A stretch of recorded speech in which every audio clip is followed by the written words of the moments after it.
everyone, welcome back to another episode of Spectator Sports. I'm your host, Sebastian Fonseca. Before we dive into a very loaded episode for you guys today, subscribe to the channel if you haven't already, like this video, take a look at our Instagram and TikTok pages, and the audio from this video will be uploaded to Spotify right after upload, so all links are in the description. Kevin Durant's first few games with the Phoenix Suns has been already a massive success.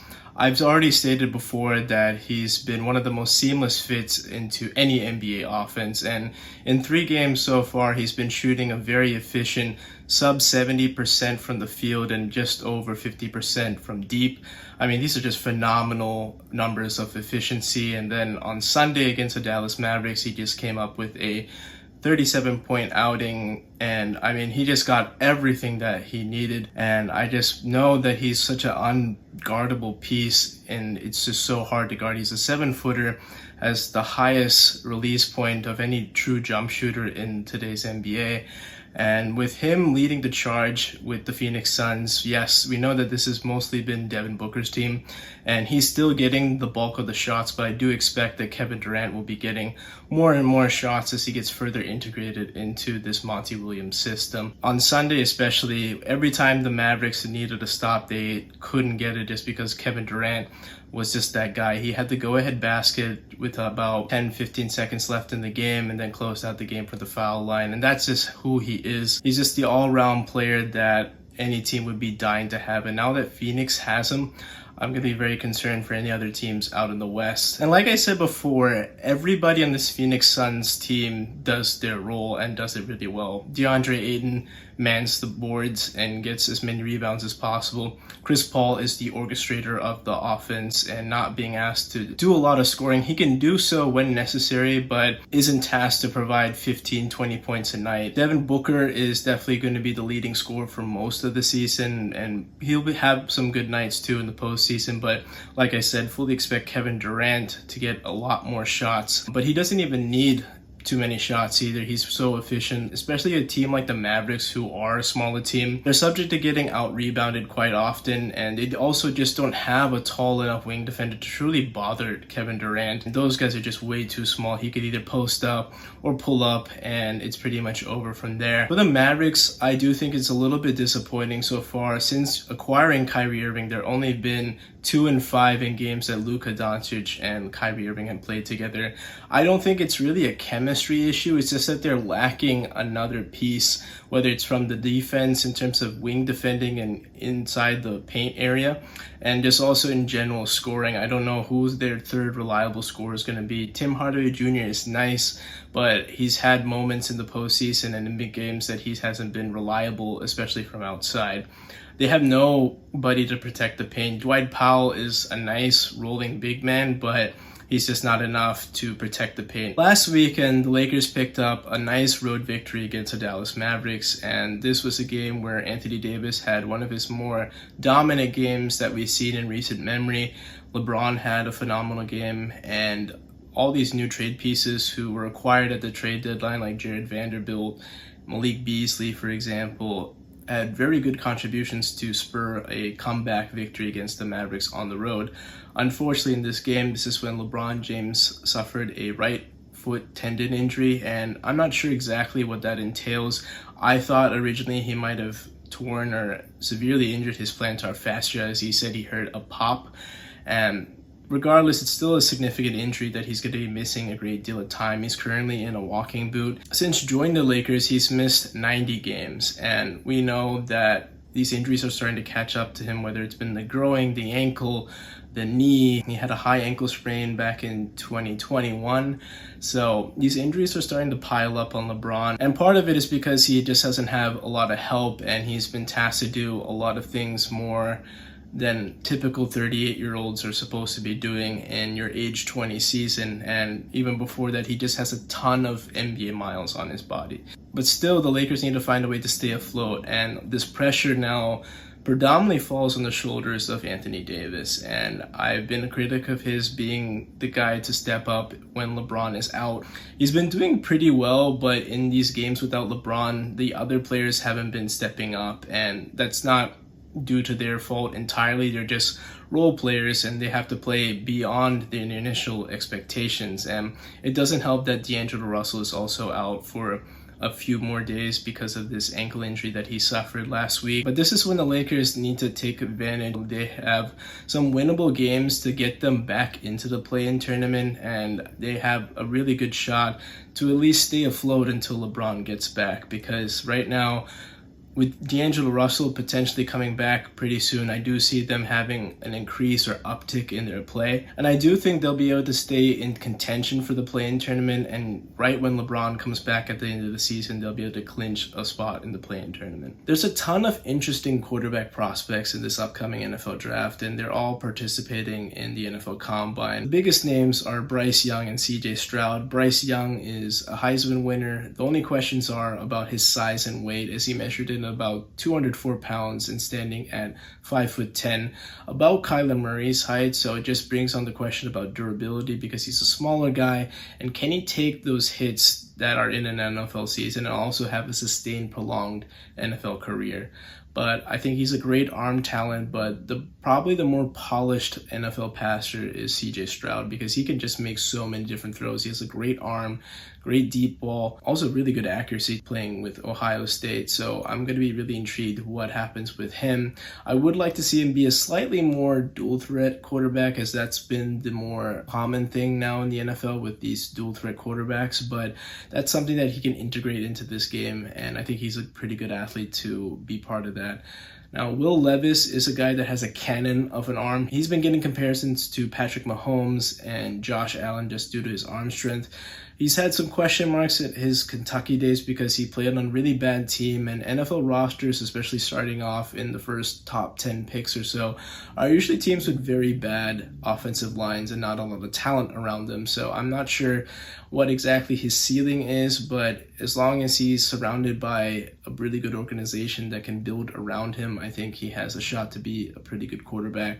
And the more intriguing prospect has been Anthony Richardson. He's probably deemed a project. He might have to sit a year or take some time, but he has all the tools. Richardson has been the star of the NFL Combine. He ran a 4.43 and had a great vertical jump, and I mean, he's just a huge dude. 6'4", has all the physical gifts to be a stud quarterback in this league. So I would love to see where he ends up, because he's a really intriguing prospect in the NFL draft. Just after I recorded last week's episode, Damian Lillard decided to light it up and have a 71-point performance, already the season's second 70-point game, the first being Donovan Mitchell earlier this season. And I mean, it's just really crazy to see that this guy is doing what he's doing. He's just such a threat from outside, and he's already had a 60-point game in January, and in the month of February, he averaged almost 39 points a game. Just the guy that's going to go down as one of the best scorers of all time, and for a point guard to be doing this from such deep range is just unreal. It's just really interesting that while we've been seeing an uptick in scoring, especially this season, we've seen a ton of 50-point games, even 60 and 70-point games. It begs the question, who can break, or will Wilt Chamberlain's record ever be broken, or even Kobe's 81-point game? There's been such an emphasis on the three-point line, and despite that, Wilt did it from just making free throws and 2-point baskets, and Kobe took a ton of threes, and that's probably a little bit more towards the modern NBA. But today, players are just chucking it up from all over the place beyond the three-point line. So I wouldn't be surprised if we get another 80-point game, but I'm not sure if anybody can really make that stretch all the way to 100 points. The Clippers are struggling right now. Ever since signing Russell Westbrook, and he's been taking over as the starting point guard, they've been 0-5, and that's not to say that it's all on Russell Westbrook. He's actually been playing very well for the LA Clippers. I would say some things about his turnovers is still something that I'd like to see him clean up, and he did have a couple of bad games where he wasn't the most efficient, but the biggest thing for the Clippers has been defense. Since making this change, they've had one of the worst net defensive ratings in the NBA, and really disappointing, especially guys like Kawhi Leonard and Paul George, who are known to be very good wing defenders. I know Kawhi is coming off of a string of injuries, but still, there are just guys just going right by him, and he doesn't really seem to have the foot speed to keep players in front of him. Just last week, we got to see Golden State without Stephen Curry put up 115 points and outscoring the Clippers by 20 points in the game. That's just something that you just can't allow, because it's really just Klay Thompson, Jordan Poole, and they also didn't have Andrew Wiggins. Another thing is Paul George as the secondary option hasn't been stepping up recently. He's been having some very lackluster games. So that's something that the Clippers need to fix, because Ty Lue and this Clippers team have always been tweaking lineups, and they seem to be making another move by moving Marcus Morris to the bench. I don't think that's necessarily the right move. He's been really good as that small ball center and being another added shooter from the wing areas, but we'll see what happens. I know Ty Lue is a really good head coach, but the clock is ticking on this Clippers team to make adjustments, because they have sunk all the way down to the 8th seed after being about the 4 or 5 seed before Russell Westbrook got here. So they have some work to do unless they want to avoid being in the play-in tournament. Paul George had a very interesting interview with JJ Redick on his podcast last week, and he spoke about not living up to being the guy in his last 2 stops in the NBA, because originally when he was drafted, he was another piece to the Indiana Pacers. They still had Roy Hibbert and Danny Granger, so they were probably the more centered pieces, and then slowly he stepped into being the guy for the Indiana Pacers. And then later on, after being traded to the OKC Thunder, he took a backseat to Russell Westbrook, and then later with the LA Clippers, he's been the number 2 guy to Kawhi Leonard when healthy. And I really got to give him some props or some flowers, because that is a great deal of self-awareness. A lot of guys try to be the guy and continue to be the guy and fail. He knows his roles, he knows his limitations and what his skill sets are. And a lot of people give him grief because of his shortcomings, whether it was with the Indiana Pacers, the Thunder, or even the bubble, where he was going through a lot of mental demons, because that was a very isolating thing where he was separated from his family, and it altered his play on the court. You did see how he struggled in the bubble, and that led to a monumental collapse with the LA Clippers, and a lot of that blame got put on Paul George. And despite that, he was a guy that responded the next year. He took over that lead role after Kawhi Leonard got hurt and took the Clippers to the Western Conference Finals, the first time ever in franchise history. And I really like Paul George as a player. He has all the physical gifts. He can shoot, he has the handle, he's a capable wing defender when healthy, and he's taken a step back from that. But when he used to be at his prime, I mean, he was a very good wing defender, could clamp up from anywhere. The PG slander is definitely too much or just unfair, and I do think that at the end of his career, he's going to be a Hall of Famer. Dillon Brooks has been at the epicenter of a lot of dust-ups in the NBA since entering the league. He's been one of the more physical players. He's a dirty player in certain times as well, and probably one of the more hated players amongst fans. Last week, he talked about Draymond Green and how he wouldn't be Draymond Green that we know today if he was on a different team. And frankly, I agree with that. Of that same mindset as well, because Draymond is a key cog in the Warriors machine or team, but he wouldn't be this type of player on any other given team. And the Warriors even know that now, because they gave those contract extensions to Jordan Poole and Andrew Wiggins, Poole being the guy he punched in the training camp session before the season even started. And Green has seen the writing on the wall. He knows his time in Golden State could be coming to an end. They're on different sides of the aisle when it comes to his contract extension, and he could end up leaving the team and signing with a different team this upcoming offseason, mainly because his play has been declining. He hasn't been the same player on offense. He's never been a great offensive player. He's known for being a great defender, defensive player of the year back in 2017, but I do think that offensively he's pretty good as a passer, a ball handler, setting up things, but just not being a guy that you can rely on. I think it also just comes back to Draymond's intangibles. Draymond is a loose cannon.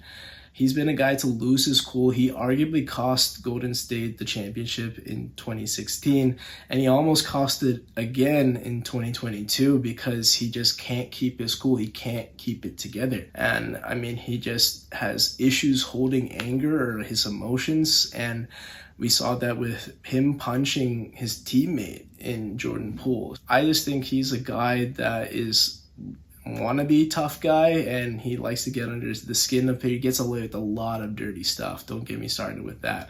we'll see what happens at his next stop, if he's this guy that likes to be the enforcer, the tough guy. Because if he was playing, let's say 20 years ago with guys like, he wouldn't stand a chance guarding them in the block, because he is way too small to be doing that. He's a pretty solid like Swiss Army knife in today's NBA, but big men would eat him for lunch back in the day. Manchester City coasted to a 2-0 victory to apply some pressure with Arsenal, and Arsenal was looking like they would lose the game and only have a 2-point lead in their next match day. But after reeling off 3 consecutive goals, including a last-second goal at the death in extended stoppage time, well, not even sure if that amount of stoppage time was even necessary, but still, they walked away with the victory, preserving their 5-point lead over City.